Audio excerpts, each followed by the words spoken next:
এই তো আমাদের গ্রামের আজকের ভিউটা দেখেন, জাস্ট অসাধারণ। এই ভিউ সচরাচর পাওয়া যায় না ভাই।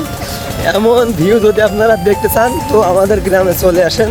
না, আমি মিথ্যা কথা বলছি না, একদম সত্যি কথা বলছি। এই সাদিয়া তুই বলতো বলছে না, ঠিক আছে। এই দেখেন কি সুন্দর, একদম মনে হচ্ছে আজকে এমন বৃষ্টি নামবে, এই বৃষ্টি আর হয়তো 10 দিনের মধ্যে থামতেও পারে, নাও পারে, এমন একটা অবস্থা। দেখেন কি ভালো, আসলে কিন্তু অনেক সুন্দর লাগছে। আমি আবার এরকম সৌন্দর্য পালি খুব ভিডিও করি। মামু এখন এই দেখেন কি সুন্দর। ও ভাই মরবো না, তোরা মরবি খেলা। ও ভাই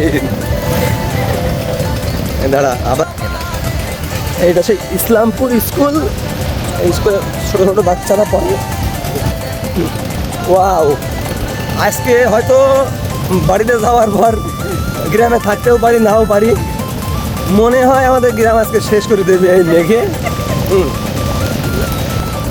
বন্ধুরা, এই ভিউ যদি আপনাদের কারো ভালো লাগে, সুন্দর সুন্দর করে 2-3টা করে কমেন্ট করবেন। একটা কমেন্ট করলে কিন্তু হবে না, যে সুন্দর ভিউ দেখা যাচ্ছে এরকম সুন্দর ভিউ সবসময় পাওয়া যায় না। সেই রকম মেঘ হচ্ছে পশ্চিম দিকে। মাই গড, যাই হোক, আমাদের গ্রামের রাস্তাটা সেই অবস্থা খারাপ। 1 বছর ধরে এই অবস্থা, আমাদের অনেক কষ্ট হচ্ছে যাওয়া আসা করতে। এখন হয়তো 1 বছর 2 বছর লাগতে পারে। কন্ট্রাক্টর খুব ফাঁকিবাজ, কঠিন ফাঁকিবাজ, সেই রকম ব্যাপার।